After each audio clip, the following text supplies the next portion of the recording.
Bonjour mesdames et messieurs, je suis tout à fait ravi de vous retrouver dans cette nouvelle édition, dans votre émission presque semi-hebdomadaire de l'Égypte, votre fenêtre sur le monde égyptien, votre fenêtre sur les grands événements qui ont émaillé la scène égyptienne durant les derniers jours, dans plusieurs domaines, à partir de la politique, passant par l'économie jusqu'au domaine du tourisme. Donc tout de suite, nous allons commencer cette nouvelle tournée dans le monde égyptien par les activités présidentielles. En fait, on trouve que le président de Tassis a ordonné l'expansion des mesures de protection sociale pour les citoyens. Le chef de l'État a tenu une réunion avec le Premier ministre Moustapha Madbouli et le ministre de l'Approvisionnement et du Commerce intérieur Ali Moussalh et des Finances Mohamed Mouaïd, de la Solidarité sociale Nevin El-Qabbaj et de l'Intérieur Mahmoud Tawfiq. Bien sûr, au cours de cette réunion, il y avait d'autres points et d'autres, si je peux dire, directives présentées par le chef de l'État. Donc, les explications de suite avec notre collègue Salam Maghrabi. Le président Abdel Fattah el-Sisi a ordonné l'expansion des mesures de protection sociale pour les citoyens. Le chef de l'État a tenu une réunion mardi avec le Premier ministre Moustapha Madbouli et les ministres de l'Approvisionnement et du Commerce intérieur Ali Al-Moussalh, des Finances Mohamed Mouaïd, de la Solidarité sociale Nevin El-Qabbaj et de l'Intérieur Mahmoud Tawfiq. La réunion a porté sur les mesures de protection sociale pour faire face aux répercussions de la crise économique mondiale actuelle. Le président el-Sisi a ordonné l'expansion des mesures de protection sociale en mettant en œuvre ce qui suit. Augmenter le nombre de familles bénéficiaires du programme Takaful wa Karama ou Solidarité et Dignité en ajoutant 1 million de familles supplémentaires au programme, portant le nombre de bénéficiaires à plus de 20 millions de citoyens sur l'ensemble du territoire. Verser une aide exceptionnelle à 9 millions de familles pour les 6 prochains mois pour un coût total d'environ 1 milliard de livres égyptiens par mois pour les familles les plus nécessiteuses et les retraités qui reçoivent une pension mensuelle de moins de 1 500 livres, ainsi que les fonctionnaires qui perçoivent un salaire inférieur à 2 700 livres égyptiens par mois. Améliorer la sécurité alimentaire des familles pauvres, des mères et des enfants en élargissant la livraison de cartons de produits alimentaires subventionnés à moitié prix, soit 2 millions de cartons par mois, à distribuer par le point de vente des forces armées.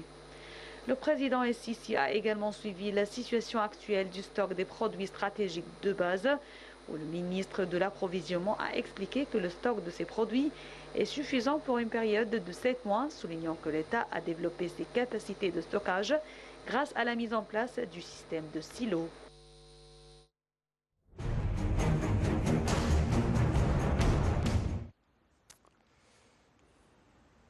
Concernant en fait ces activités africaines, le président Abdel Fattah el-Sisi a reçu lundi dernier son homologue somalien Hassan Sheikh Mahmoud. Ils ont discuté du renforcement de relations diplomatiques entre les deux pays, notamment la coopération économique et diplomatique, la lutte contre le terrorisme, de la restauration du rôle égyptien dans le développement de l'éducation en Somalie. Les explications tout de suite. Les gouvernements égyptiens et somaliens partagent une relation stratégique et historique profonde dans tous les domaines. Le président el-Sisi a reçu ce lundi son homologue somalien Hassan Sheikh Mahmoud. Ils ont discuté du renforcement des relations diplomatiques entre les deux pays, notamment la coopération économique et diplomatique, la lutte contre le terrorisme et la restauration du rôle égyptien dans le développement de l'éducation en Somalie. Une conférence de presse a eu lieu entre les deux dirigeants lors de laquelle le président el-Sisi a félicité son homologue somalien d'avoir assumé la présence de la République fédérale de Somalie en lui souhaitant plein succès dans la direction du processus de la nouvelle Somalie, ce pays frère africain et arabe qui a déclaré le président el-Sisi constitue une importance centrale dans la région de la Corne de l'Afrique. Le chef de l'État a indiqué la profondeur des relations historiques entre l'Égypte et la Somalie. Il a déclaré que les entretiens qui ont eu lieu ce lundi ont reflété l'étendue de la convergence de vues entre les deux pays sur de nombreuses questions bilatérales et régionales d'intérêt commun. Ils ont passé en revue tous les aspects de coopération existantes entre les deux pays et les moyens de les développer. Au cours des pourparlers qui ont eu lieu entre les deux dirigeants, l'avancement des projets de coopération bilatérale entre les deux pays ont été abordés, ainsi que l'importance d'une action conjointe pour renforcer les efforts de développement économique en Somalie et les efforts pour ouvrir une succursale de la Banque Masr qui a été couronnée de succès au début de ce mois courant. Ils ont également discuté des développements du dossier du barrage de la Renaissance et se sont mis d'accord sur le danger des politiques unilatérales lors de la réalisation de projets sur des fleuves internationaux et sur la nécessité d'adhérer aux principes de coopération et de concertation préalable entre les pays riverains pour éviter tout préjudice. La situation régionale globale dans la Corne de l'Afrique a également été évoquée au cours des discussions et la volonté politique a été convenue en vue de travailler ensemble pour consolider la sécurité et la stabilité dans cette région stratégiquement importante du continent, en plus d'intensifier la coopération et la coordination entre l'Égypte et la Somalie en ce qui concerne la sécurité de la mer Rouge.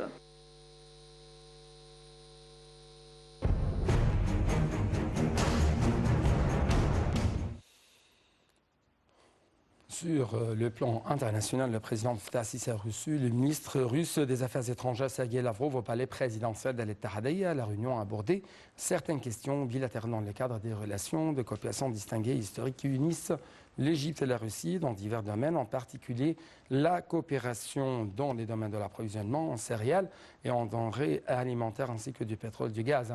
Et ça à la lumière de la crise actuelle dans ces secteurs. Donc les grandes déclarations, mais aussi les grands messages qui ont été adressés ou qui ont été même lancés par ces deux hauts responsables seront au cours de ce reportage suivant de Salam Maghrabi. Le président Abdel Fattah el-Sisi a reçu le ministre russe des Affaires étrangères Sergei Lavrov au palais présidentiel d'Al-Ittihadiyya. Le porte-parole de la présidence de la République a déclaré que M. Lavrov a transmis au président Sisi un message du président russe Vladimir Poutine qui comprenait sa gratitude et ses salutations au président, ainsi que certaines questions de coopération bilatérale. Le message comprenait également une expression d'appréciation pour l'initiative de l'Égypte de former un comité de liaison ministérielle dans le cadre de la Ligue des États arabes pour tenter de régler la crise ukrainienne et la visite de la capitale russe, Moscou, par les ministres des Affaires étrangères concernés. Le président Sisi a pour sa part demandé de transmettre ses salutations au président Vladimir Poutine, louant le processus de coopération bilatérale représenté par les projets russes en Égypte dans le cadre des relations égypto-russes, au premier rang desquels figure l'établissement de la centrale nucléaire d'El-Daba et la zone industrielle russe sur l'axe du canal de Suez et d'autres projets d'investissement et économique entre les deux pays dans tous les secteurs.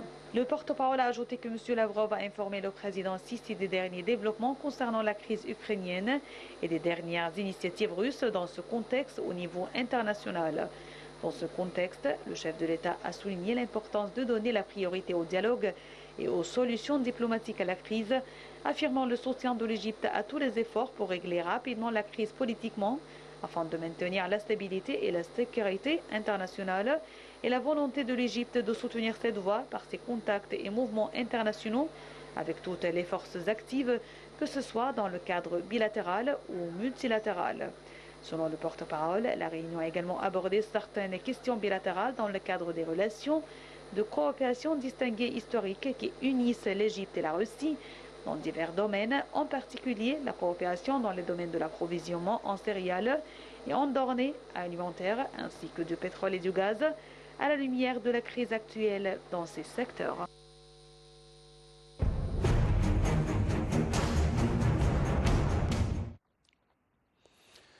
De sa part, le ministre russe des Affaires étrangères Sergei Lavrov a souligné l'intérêt de son pays à accroître les échanges commerciaux avec l'Égypte. Lors d'une conférence de presse conjointe tenue avec le chef de la diplomatie égyptienne Sameh Shoukry, M. Lavrov a indiqué qu'un contact téléphonique avait eu lieu entre le président Fattah al-Sisi et Vladimir Poutine pour examiner tous les domaines de coopération bilatérale faisant état d'une compréhension commune des raisons de la crise mondiale et de celle alimentaire. En ce qui concerne la coopération dans les domaines des vaccins, Lavrov a déclaré que le vaccin Sputnik V avait été approuvé en Égypte, soulignant une coopération étroite entre les ministères de la Santé des deux pays.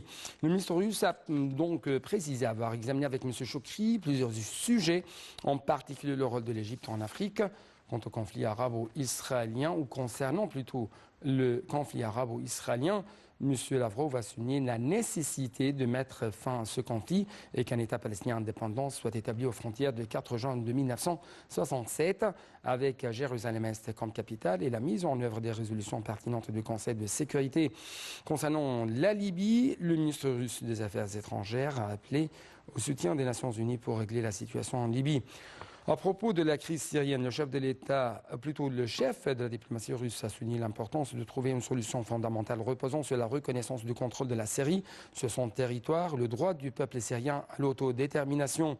Il a ajouté que les entretiens avec le chef de la diplomatie égyptienne étaient aussi axés sur la situation en Ukraine et l'Égypte avait mis l'accent sur la nécessité d'une solution politique à la crise.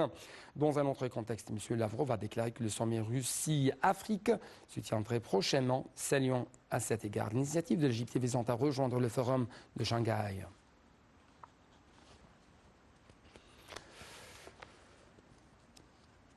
De sa part, le secrétaire général de la Ligue arabe, M. Ahmad Aboulghait, a reçu dimanche soir le ministre russe des Affaires étrangères, Sergei Lavrov, lors de sa visite au Caire.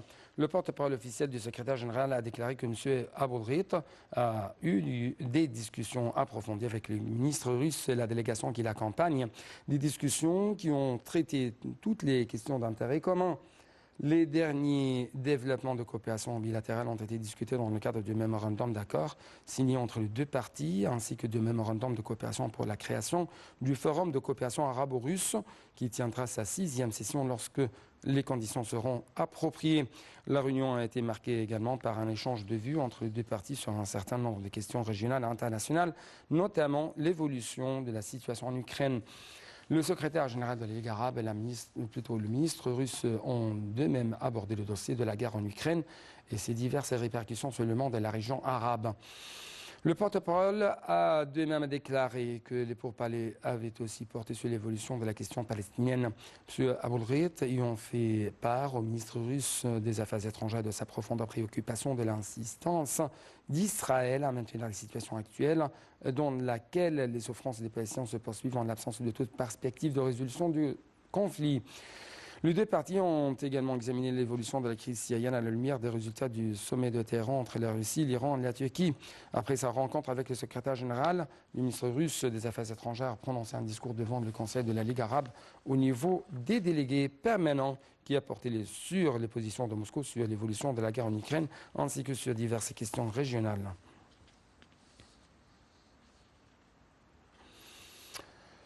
Toujours, nous restons avec les activités déployées cette fois-ci par le secrétaire général de la Ligue arabe, M. Ahmad Aboulghait, qui a examiné mardi avec la haute commissaire adjointe des Nations Unies aux droits de l'homme, Nada El-Nashif, au siège du secrétariat général les aspects de la coopération entre la Ligue et le Haut Commissariat des Nations Unies aux droits de l'homme.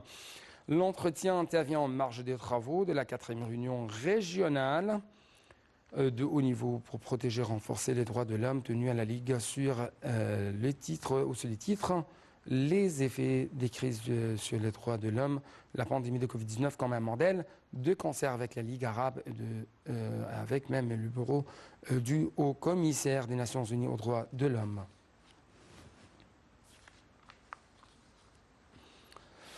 De retour aux affaires intérieures, le Premier ministre Dr Moustapha Madbouli a affirmé que l'État était soucieux de mettre en œuvre des projets d'infrastructures technologiques partout dans la République et d'améliorer le niveau des services fournis par ce secteur vital.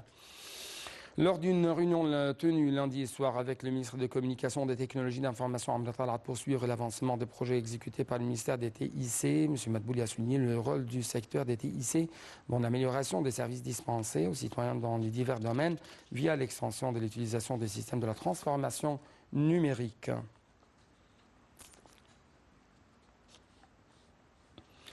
Le Premier ministre, Dr Moustapha Madbouli, a inspecté lundi l'état d'avancement du projet d'aménagement de la zone de Sour Magra al-Ayoun, accompagné du ministre du Logement des agglomérations urbaines, Dr Hassan Ghazar.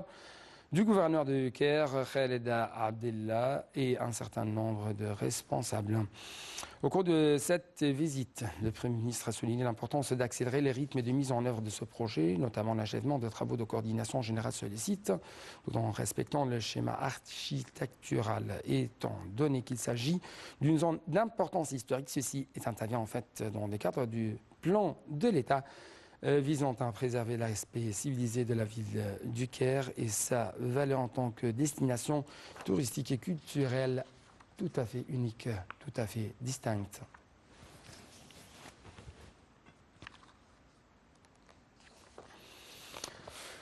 Le chef du cabinet ministériel, Dr Moustapha Madbouli, a présidé dimanche une réunion afin de suivre le développement des mécanismes de gestion des investissements des institutions gouvernementales sur le marché boursier. Le chef du gouvernement a loué les efforts déployés actuellement pour mettre en œuvre ce programme ambitieux visant à permettre aux institutions gouvernementales de développer des mécanismes de gestion de leur portefeuille d'investissement à travers la bourse, soulignant le soutien à ces efforts. Les ministres des Finances et de Waqf, le PDG de la Bourse du Caire, du PDG de la Poste égyptienne, du président de l'Autorité nationale des assurances sociales, ainsi que des parties concernées ont assisté à cette réunion.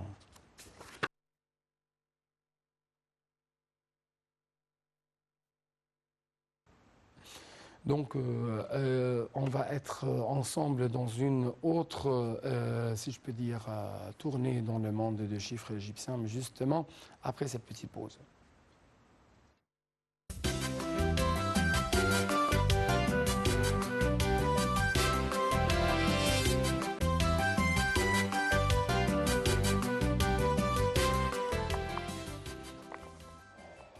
Donc, commençons notre tournée dans le monde des chiffres de l'économie égyptienne avec les activités du deuxième forum sur les énergies renouvelables en Afrique, organisé par l'initiative de l'Afrique sur les énergies renouvelables, AREI. Bien sûr, ces activités ont commencé hier au Caire sous la houlette du ministère de l'Électricité et de l'Énergie. L'Égypte accueille cet événement important dans le cadre du soutien de l'Égypte à l'initiative depuis son lancement par le président Abdel Fattah Sisi lors de la COP 21 à Paris en 2015. L'Égypte est également membre du conseil d'administration de l'initiative. Une bonne nouvelle pour les Égyptiens. L'Égypte, le pays de Pharaon, est en tête des pays arabes dans le domaine de la production de l'électricité à partir d'énergie solaire et éolienne, avec une production estimée à 3,5 gigawatts. C'est ce qu'a révélé lundi le Centre d'information de soutien de la prise de décision du Conseil des ministres IDSC. Cette production doit atteindre 6,8 gigawatts en 2024, dont 1,6 gigawatt de l'énergie éolienne et 1,9 gigawatts de l'énergie solaire, selon une infographie publiée lundi par l'IDSC sur le rapport de l'organisation Global Energy Monitor sur la situation de l'énergie renouvelable dans la région arabe et ses prévisions pour la prochaine période. Les Émirats arabes unis viennent après l'Égypte avec 2,6 gigawatts, puis le Maroc avec 1,9 gigawatts et la Jordanie avec 1,7 gigawatts. Donc, selon toujours les indications faites par cette infographie. L'Égypte, c'est ainsi, compte parmi les pays dans la construction des centrales d'énergie éolienne depuis l'an 2000. C'est ce qu'a ajouté l'infographie.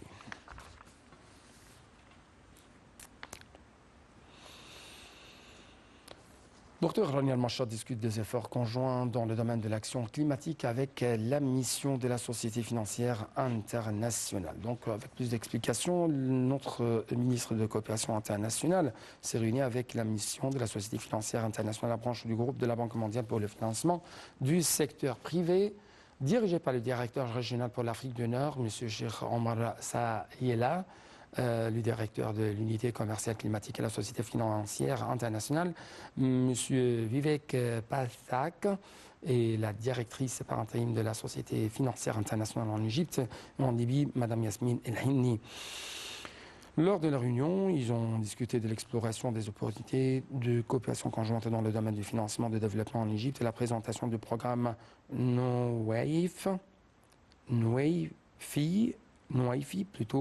où nous tenons à nos promesses lancées récemment par le ministère de la Coopération internationale pour financer ces projets d'énergie d'eau et d'alimentation en Égypte en cours de mise en œuvre des directives du Premier ministre égyptien visant à promouvoir des projets verts auprès des partenaires au développement, ainsi qu'une recherche d'opportunités de coopération à la lumière de la conférence des Nations Unies sur le climat en Égypte et des projets en cours entre la Société financière internationale et diverses agences gouvernementales. Au cours de la réunion, le ministre de la Coopération internationale a déclaré que dans le cadre de la coopération, de la coordination avec les partenaires du développement multilatéraux, bilatéraux, pour faire avancer les efforts de développement, renforcer l'efficacité de la coopération au développement, le gouvernement en tient à impliquer les parties concernées parmi les partenaires au développement, le secteur privé, les banques multilatérales de développement dans le financement de l'ensemble de projets, dans le cadre de la promotion de la transition des engagements climatiques à la mise en œuvre en soutenant la vision du pays de transition vers une économie verte et en soutenant la capacité à être très flexible et à s'adapter au changement climatique.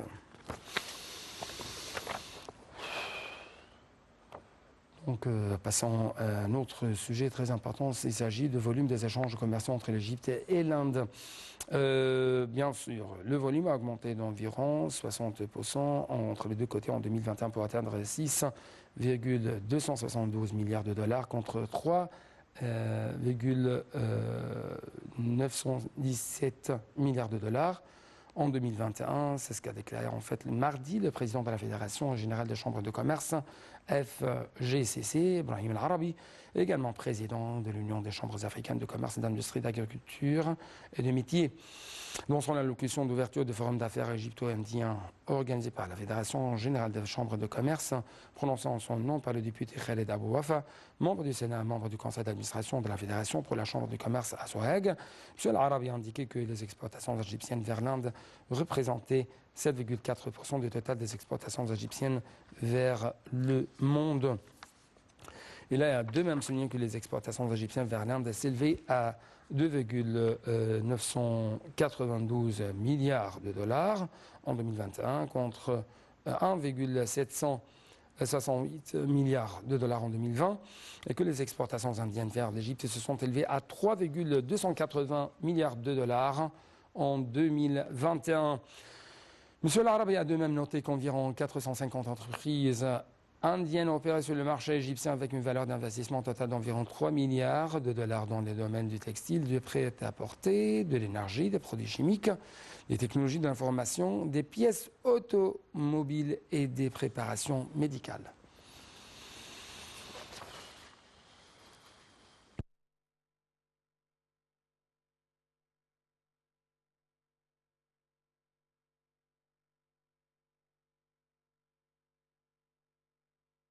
Donc, un moment après ça, on va être ensemble, ou plutôt on va s'élancer ensemble dans une plongée dans le monde du tourisme égyptien.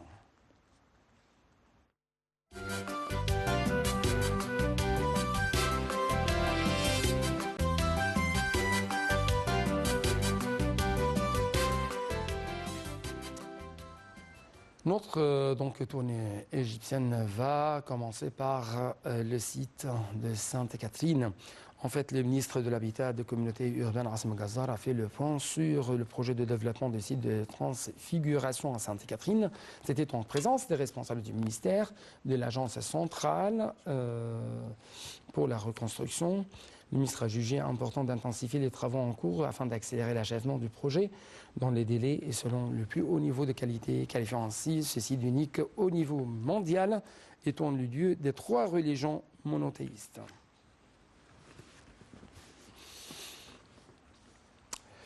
L'aéroport international du Caire annonce de nouvelles mesures de précaution intensives pour limiter la propagation de la variole du singe.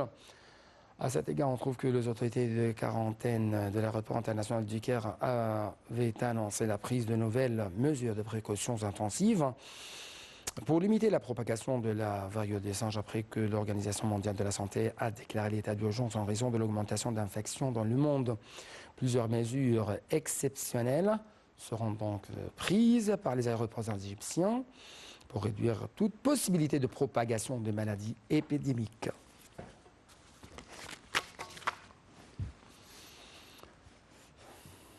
Donc, il s'avère que c'était tout pour cette tournée dans le monde égyptien. C'est pourquoi permettez-moi de vous présenter tous mes meilleurs souhaits, mais aussi tous les grands remerciements du monde à vous pour votre fidélité et votre attention.